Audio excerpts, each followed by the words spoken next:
Welcome back to the part of the video where I use the bad microphone. I'm doing this specifically because I want to be able to run through the code while looking at it, and if need be, I'll probably redub it over. For some reason, the best way to record for me is to use the camera on my phone, but only in the video app. If I try like the voice recording app that I have, it just doesn't sound good.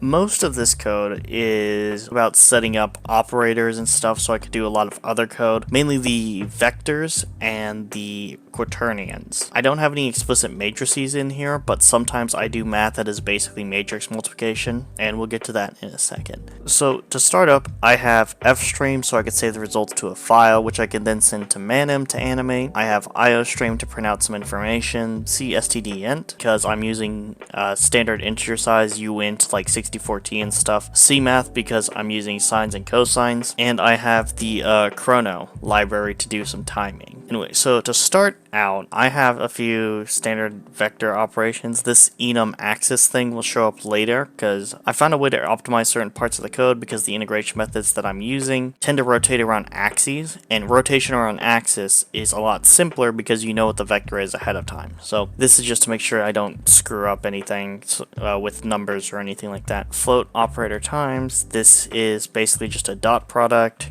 This is going to be a plus equals. This is a scale factor. Square magnitude dots it with itself. Magnitude, I take the square root of the square magnitude. And by the way, I'm using all floats because floats are a little bit faster even if they're less accurate, but it's usually not a problem because, you know, no one's going to be looking at things to like 5 digits of precision, and most integration methods will be able to handle that. Yeah, and it can also normalize vectors. So this is basically like a standard stripped down version of a vector 3 class. It does not have everything, like you should have a subtraction operation and other stuff, but you know, that's that. You can multiply both ways with this.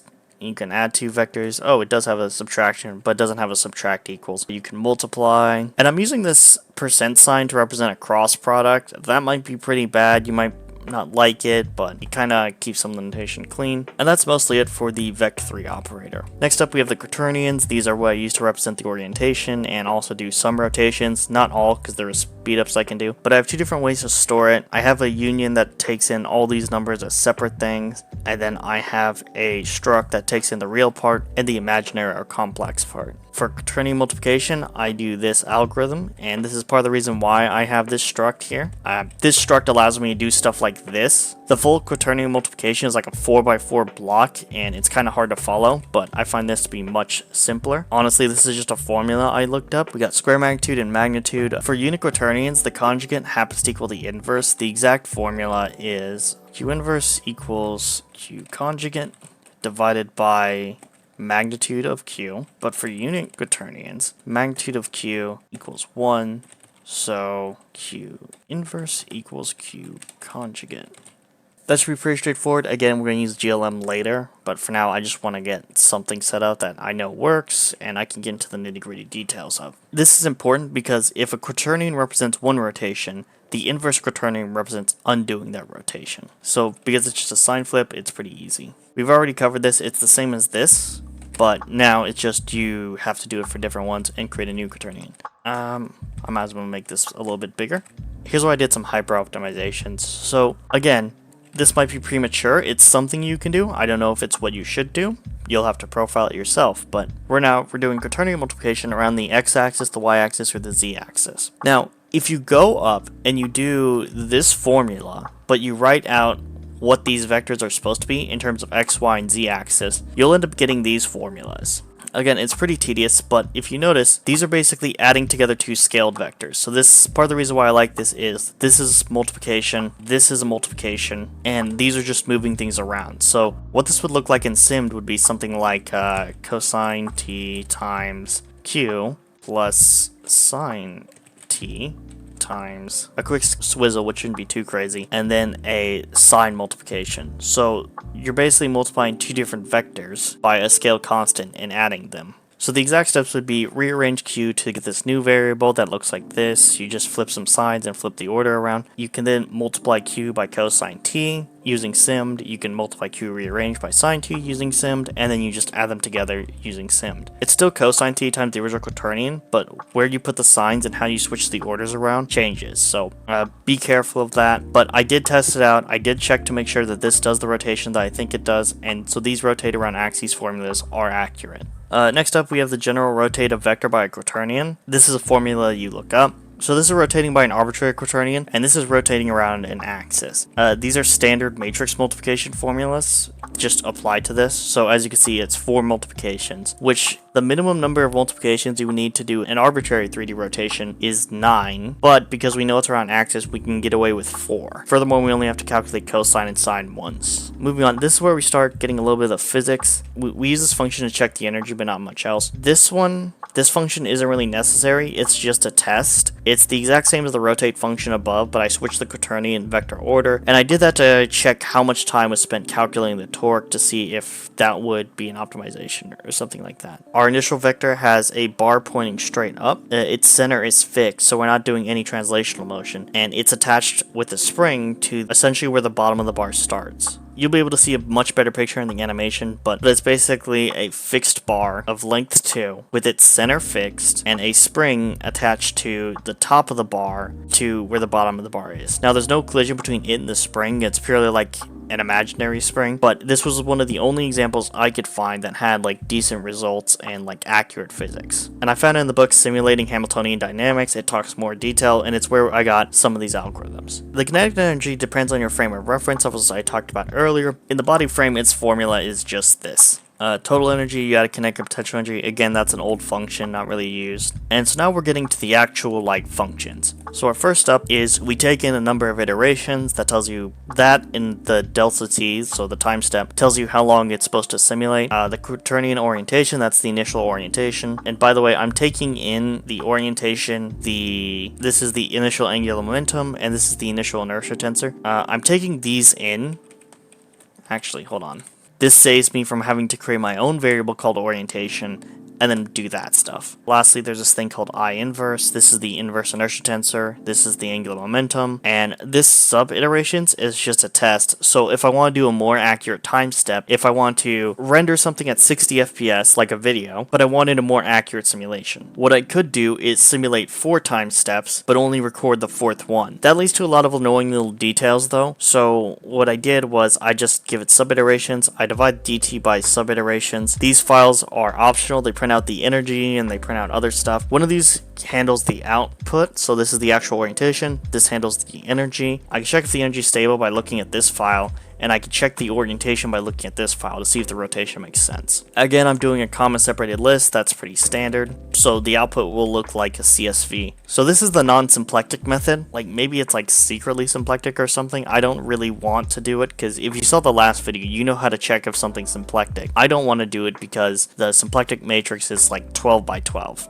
So we're skipping that. Anyway, so we calculate the torque. We add the torque to the angular momentum, and here's where things get a little weird, because in Newtonian mechanics, force is the derivative of momentum, but momentum is just mass times velocity, so we divide by a number. But the problem with rotations in 3D is that you have a whole inertia tensor. So what I'm doing is converting the angular momentum in world space to the angular momentum in body space. I'm not actually changing the angular momentum vector, I'm just changing how I represent it. Once it's in that form, finding the omega vector, which is the angular velocity vector, is pretty straightforward. You just multiply by the inverse inertia tensor, because again, I'm converting it to a frame where I happen to know moment of inertia, and the moment of inertia is diagonal. Again, this is the principal axis frame. Here's where it gets really weird, because you're rotating by an angle, right? So you need to convert this to axis angle form. To do that, you take the magnitude of the omega vector, you normalize the omega, and then you rotate by the omega magnitude over 2.0f. This dt times your omega magnitude is how much you want to rotate by. You divide by 2.0f because Quaternion magic. This first entry is a real number, in this case a float, and this part is actually a vector. So you can see it's sine f times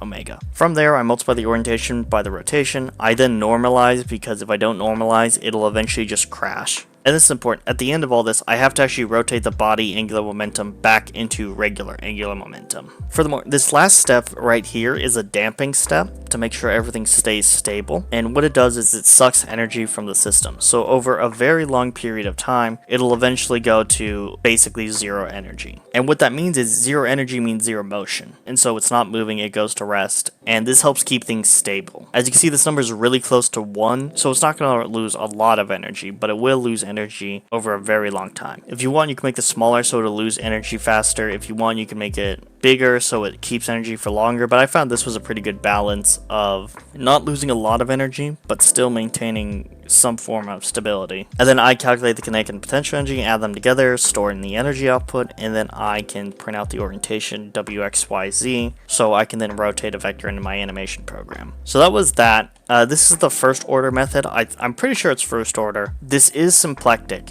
Again, same process, we calculate the torque, we add the torque to the momentum, and we rotate it into the body reference frame. Then things get a little weird. So what we're actually doing is splitting the angular momentum into 3 separate rotations, one around each axis. And so for now, we're just looking at omega x, the rotation around the x-axis. And then we can use the rotate around axis formulas that we have earlier. Then we do y, then we do z. And what's nice is these are explicit formulas, so we don't need to do anything weird. We can explicitly solve these equations. And then we just normalize the orientation, and then we rotate our body angular momentum back to the angular momentum of space. So here's a potential optimization. I thought about this before, but I didn't implement it yet. Instead of rotating the angular momentum vector back and forth between the world and principal axis space, we could rotate the torque vector into principal axis space. This could save us one rotation, and it might be pretty efficient. Again, we're going to have to profile it and look into it. I'll save that for a later video, though, when we actually implement a physics engine. For now, I'm just going to ignore it. Other than that, it's the same, so I calculate the energy, output it. Lastly, we have the second order one. It's the same exact thing. The only difference is I'm actually calculating the torque at the beginning and using half the time step instead of the normal full time step. At the very end, I'm also calculating the torque and adding half the time step there, so that's pretty straightforward. I'm rotating around the x-axis using a half step. I'm rotating around the y-axis using a half step. I'm rotating around the z-axis using 2 half steps, but 2 half steps is a full step, so I just do one operation. Then I go y, then I go x. So if we go back up to here, we calculate the torque, use that to update the momentum. We rotate around the x, y, and z axes, and then in the other one, we do that, but with half time steps, and then we do rotate around the z-axis, then the y-axis, then the x-axis, then add half a torque. It's kind of the same thing as we did with the relay methods, just in different order. So that's it. We still multiply by this, and so on and so forth. So now actually running the code, I just have a timer. It prints out how many iterations it did and the number of time per iteration. Currently my DT is 60 FPS because that's my goal. If you want, you could absolutely make it smaller, but I don't really need it. Sub iteration set to 1 because I'm just kind of rendering it. Quaternion initial orientation is straight up, so it's not rotated. Then I give it some angular momentum. This means that it should be spinning around the z-axis really fast, but it's also got a little bit of a tilt to it, so it's also spinning a little bit around the y-axis. We also got the inverse inertia tensor. This roughly corresponds to a long bar, and you'll see that in the animation that I'm doing from this. So it's longer in the z-axis than it is in the y-axis. So we got first order method. It's in a weird order because it's based on what I did. So I did the first order one first, and then I added the non-symplectic method later. And we can check it out. Tells you how many iterations you did in so many seconds. This is all just C++ timing code. And the one important thing that I have here is the max number of moving objects. My rule for the physics stuff is I want to figure out how many objects I can render while keeping the entire physics engine step to be within maybe a millisecond, right? So this gives me a rough idea. Again, I'm doing the full system, so it might be a little bit longer, might be a little bit shorter, but this should be fine. And then lastly, I do it for all 3. First and foremost, I'm going to do a lot of iterations. This corresponds to 60 frames. We're going at 60 FPS. Every 60 frames is a second, and then we're running 18,000 seconds. So our first thing that we're going to do is we're actually going to kind of verify that these are symplectic, and to do that, we can't have any energy loss. So I'm going to comment these lines out so that they don't mean anything.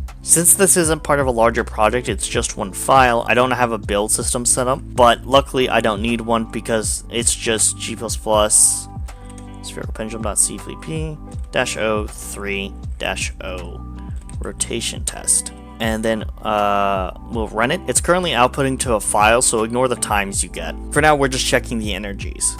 I wrote a quick script called disp error, and it should actually be disp energy. I'm actually going to rename this disp energy. But, so I wrote a program called disp energy.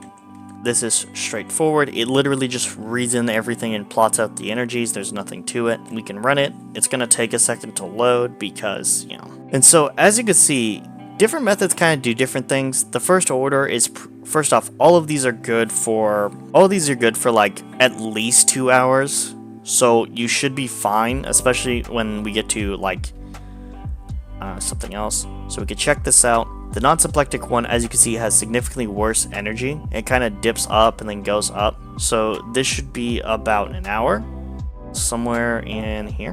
So you can see the non-symplectic is still pretty bad.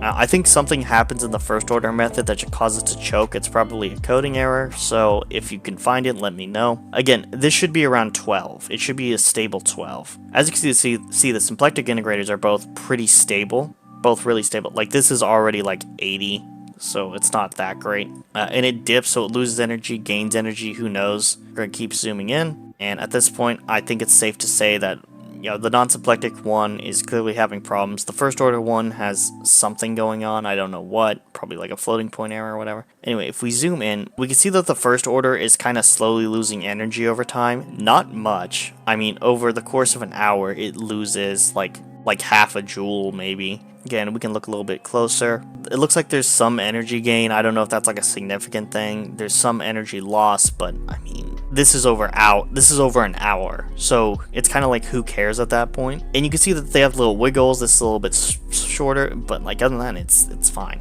Like it preserves the energy pretty well. So to make this a more realistic test, we have to also count like how much time does it take to do this thing. So what we're going to want to do is figure out basically how long does it take to actually run this code. So we want to like side-by-side comparison of how long it takes versus performance, because honestly, even like the non-symplectic one is probably good. But the other thing we want to do is we want to check out damping. We want to make sure that it works well even if we damp it. This is just a test to prove to ourselves that the symplectic integrators are approximately symplectic, that they do conserve energy much better than everything else. So we're gonna run the real test right now, which is now we're gonna go back, and this time we're actually going to add damping. Now, instead of conserving energy, what should happen is it should lose energy over time. So we're gonna do G++, recompile, we're going to do our rotation test. Again, ignore the time constraints because most of that time is actually spent writing to a file. And now we're going to do display energy.py. And what you'll find is actually pretty interesting. We can expand it out, so after like an hour it's done. So our first step is going to be looking at this region. And it's pretty funny. The non-symplectic one actually performs the best on like energy conservation. It does a straight up exponential decay. Like, I'm already leaning towards the non-symplectic one. Like, this is a straight exponential decay, exactly as expected. And we didn't even pick like a really huge damping coefficient. We picked a pretty small one. I'm inclined to go with the non-symplectic integrator already. Just as a quick note, in the previous video I actually didn't test what effect damping would have on a symplectic integrator, so I went back and checked just to make sure that damping does work as expected, and as you can see it does. This is exponential decay. If we zoom in a little bit, you can see that it's still exponential decay, and this is a pretty reasonable pattern, right? It oscillates up and down. You can't see SI Euler V1 because it's behind it, but if we zoom in more you can see it. See, it's just hiding out in the background. This is because I'm doing 60 frames per second and this is like a minute. So as you can see, it's still blue in the background. It's still got that classic oscillating pattern. This has a really high spring coefficient to mass ratio, somewhere around like 3000. On the other hand, if I try Euler, it fails almost instantly. Within a second, it's already worthless. And if we just check the data, you can see that within the first frame, it's already doubled the energy. It keeps doubling the energy like every single frame. Within 2-3 seconds, it's already infinite, even with the damping. So for this reason, we're going to be using symplectic integrators for translational motion, and we're going to be using the non-symplectic integrator for rotation. But the other thing we have to do is we have to look at performance. And to do this, we're actually not going to write to a file, because again, writing to a file takes so long.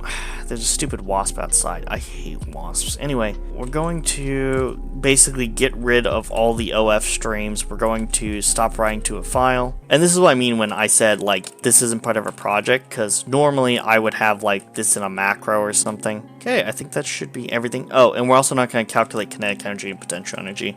Right, okay. I think that's everything. Let's check it. Yeah, this is commented out. That's commented out, that's commented out, that's commented out, out. Okay, so everything's commented out. So now we can redo it, and this time it's not going to write to a file. And we can check to make sure that it's not writing to a file by doing that.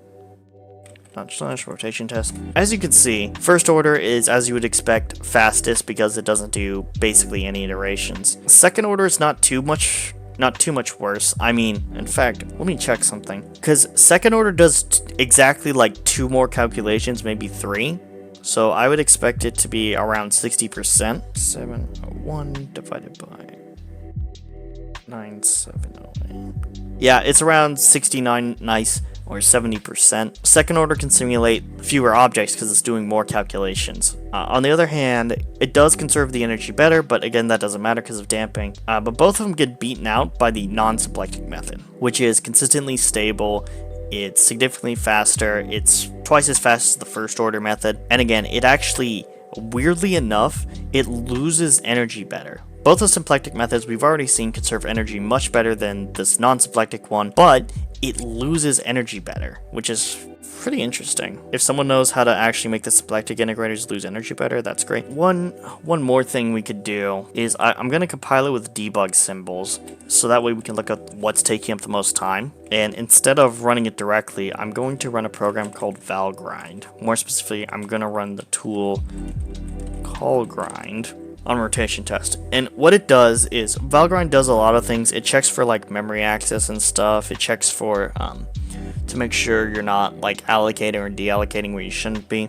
But it's also a really good profiler. So what it did was it will generate a program, and this is like Linux specific, but it can also work. Windows has its own version of the profiler, and on Apple you want to use Qcachegrind instead of Kcachegrind, which is what I'm going to be using. Kcachegrind.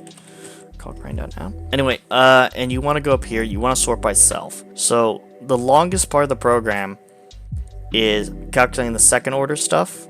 So that's basically just like the entire function that we did. For some reason this is a little buggy, printing out what specifically it is. First order non-symplectic, that's fine.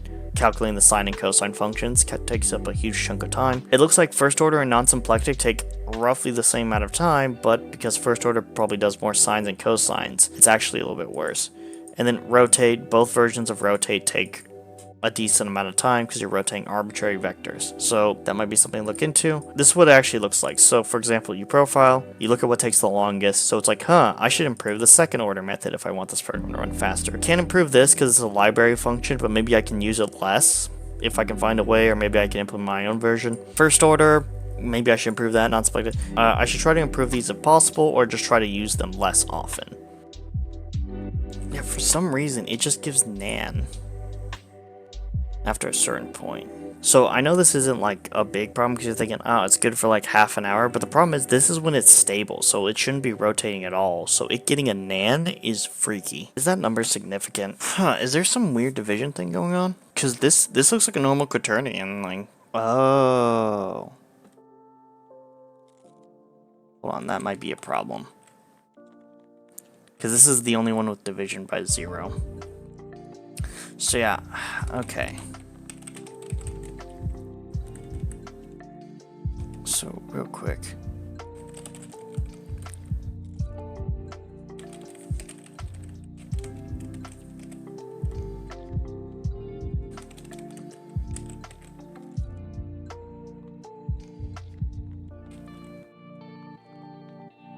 So we're just gonna check if these full magnitude is less than 1 to like, I don't know, 24.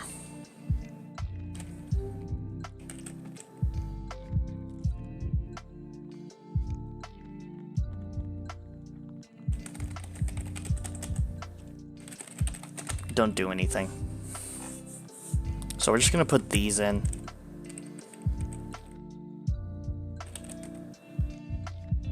That's why it crashed, because eventually it's turning so slowly that this doesn't matter.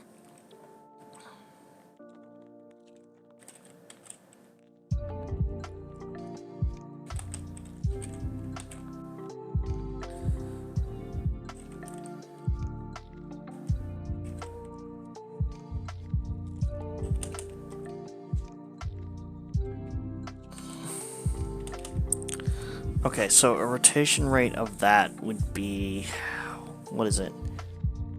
Angular velocity is measured in hertz. That's how many complete rotations you make per... No, it's measured in rads per second. So it's how many... So 2 pi rads would be one full thing. So I'm going to say if it takes less than... divided by... Okay, in the real world, this would be part of a sleep system. So I would have this shut off way earlier. This should be the biggest speed up, actually. And I don't need these because I know what it is. For the record, one rotation over an entire hour would be 0.001745. This is like 1/17 of that. So again, this number would actually be higher. This way you don't write your own vector libraries because you get this. If m is less than or equal to 1e24, return because it's probably just going to be 000. Now this should run significantly faster. Well, first off, we just need to make sure it runs, so... Error, M was not declared in this... Oh, it's this one.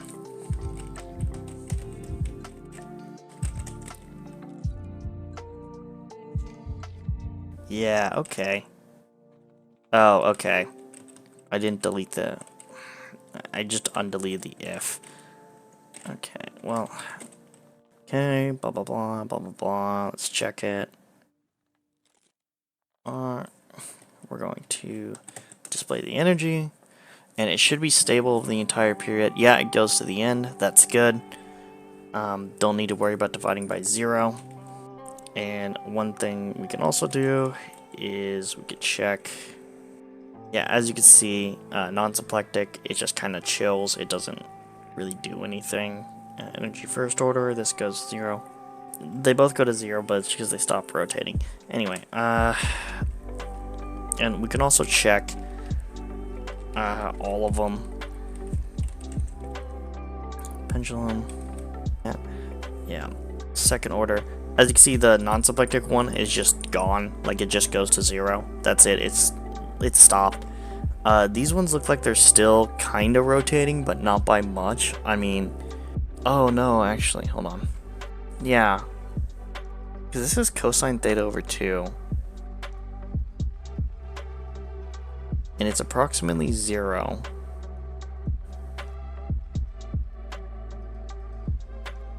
Huh. Wonder what that means. Oh no, that's fine. This number isn't really. These numbers aren't really changing. So it's the same axis. It's just like maybe there's like a little bit left. Anyway, so now that we got that out of the way, that was not a good thing. Checking that. So we're going to actually comment these out. Run it like this, and then compare how fast it goes. Yeah, so there's a significant speed boost from using this because we're basically putting objects to sleep in a pretty easy way to do. So this will cover us.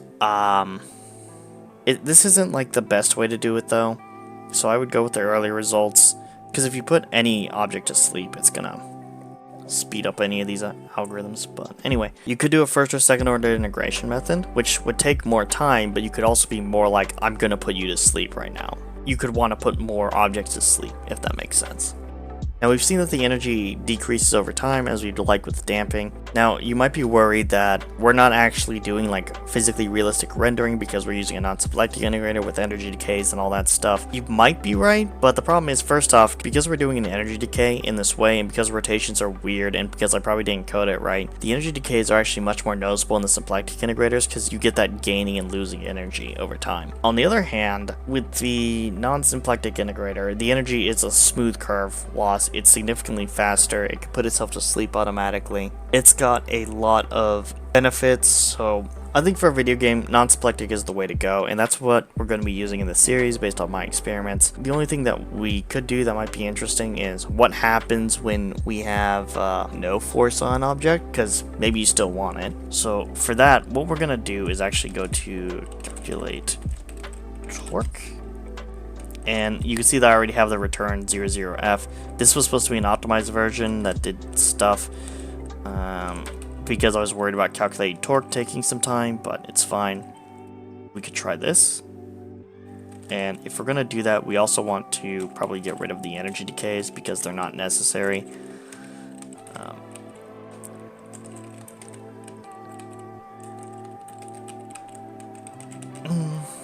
Or G++.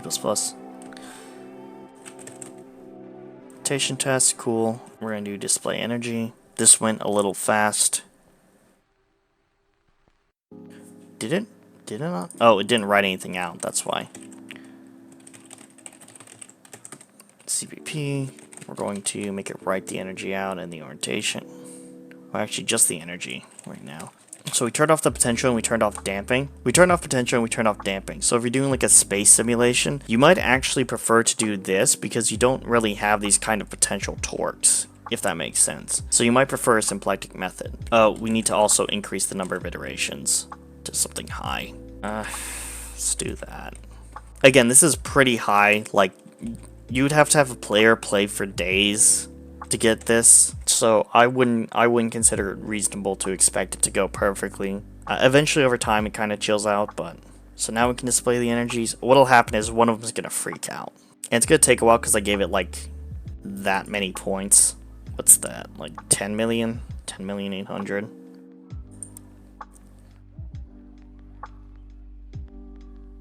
Yeah, it's a fun, slight rendering, but I just want to see if any of them go crazy, because... Yeah, the non-symplectic goes crazy. It's not even that bad, though, honestly. But we want to check out the symplectic, second order, first order, stuff like that. So for a free body moving in space, right, maybe first order is the way to go. Then again, could be like some rendering glitch or something, I don't know. Yeah, like first order might be good. Maybe I coded second order wrong. I don't know. All kinds of stuff could be weird. But all in all, if you're doing a space sim, you might want to look at a symplectic integrator for rotating the planets. You might want to hard code the rotation of the planets, not like the actual movement, because the movement you can do with, you know, semi-implicit Euler and or velocity relay and be fine. We can also check what they look like. We're going to kind of cut this out. So this should be over 180 seconds. I'm also going to do it at 3 times the speed. And we are also going to do some damping. This time we want to define orientation out. I should probably make this a macro, but it won't matter because I'm almost done.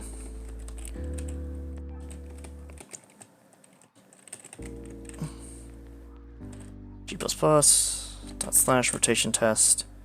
And then what I'm going to do is I'm actually going to move all the dats to art. And then I'm going to render them using this code. I called it test animation. That's a classic. Everything I do is test. My entropy video was actually called test because I'm like, I don't know if this is serious, man. So I implemented my own version of the Quaternion rotation stuff, all that code. Test animation, there were 3 different ones. It reads in the orientation like this. It then creates this class called non-mana path. It's literally just this function basically, and it's because I don't know how to make a path, like calculate a path in one program and another one, but it's fine. So yeah, I just set a camera orientation, set the zoom pretty close, and all I do is I rotate different lines centered at, because they're all centered at 0. I rotate different vectors around based on what the path says. And then I also have a value tracker, so I have a first line, second line, a third line. I have a traced path, which is something Manum just has, and I draw a dash line from where the spring connects to the top. And then lastly, I begin the ambient camera rotation, and then I run it for 180 seconds. Except this time I divide by 3. I was dividing by 3 to speed it up because it takes a while to render, but you're watching it at like 3 times speed. Other than that, it's the same exact function. It's just I changed the name of whatever's there. I'm actually going to, just to make sure everything's all hunky-dory, vision tests, move, art, and then it's just Manum. Test animation. Yeah, this part's probably not even going in the video, so why do I care? 2, 3. And we're just gonna animate them all. Now, one thing that's important to note is that people don't intuitively understand rotations. There's like a whole Veritasium video on it. Like, one way to do it is if you spin a if you get a fidget spinner spinning really fast and flip it over, you'll encounter some resistance. And you could verify it, and it's like, weird, what's going on? You could also do the classic, you have a bike wheel, you spin it really fast in one direction, and then you flip it over, and then you start rotating around the other direction. And that's like, whoa, where's that coming from? Right? There are like a bunch of these things. In all honesty, if you're worried about accuracy with rotations, the only things you need to be worried about are the energy increasing, which we've already seen that it doesn't, and the object getting bigger or larger, but because we're normalizing our Quaternions, that doesn't happen. If you want, feel free to check the code, see if I made any like mistakes, because I probably did, let's be real. I'd probably implement this function using GLM standard types, because I don't want to implement my own math library, and Simd can make this go much faster. All kinds of little things like that are pretty cool, so make sure to check them out. But other than that, that's like the basic part for rotations. And again, we haven't actually put these into objects, which we probably will need to do later, but for now, I think that's good. Oh, one big thing I forgot to mention is that floating point errors might have an effect. That'd be something interesting to test. So if you want to test this code for yourself, try to do it with a double instead of a float, see what happens. Though I will say, again, we don't actually care about the specifics. So to be 100% clear, for performance, we're doing things in floats in a video game rather than accuracy. So it might be good to compare single precision versus double precision, because single precision could be leading to errors that manifest in different integration methods. That's always a thing. It's called round off error. For putting things to sleep, I would probably do, if it's going like 1 rotation per hour, I think is pretty good. So maybe do, if your omega is less than, say, 1 over 1,000, I think that's probably a good place to cut it. Maybe 2 over 1,000. So here are some animations that I made. All of these have damping. I've tested them all out with various amounts of initial angular momentum. The first 3 sets have no external torque applied, while the last one has the spring torque I was talking about earlier. All 3 exhibit precession, in which the spin axis is rotating around, but the non-symplectic method does not exhibit nutation, which is kind of the wobbling of the spin axis. Technically, it's a change in the third Euler angle, but I don't really care. Anyway, I don't have much else to say. You could just watch and pick your favorite. I'll leave these animations running, and I should have the actual physics part of the video out soon. See ya.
you.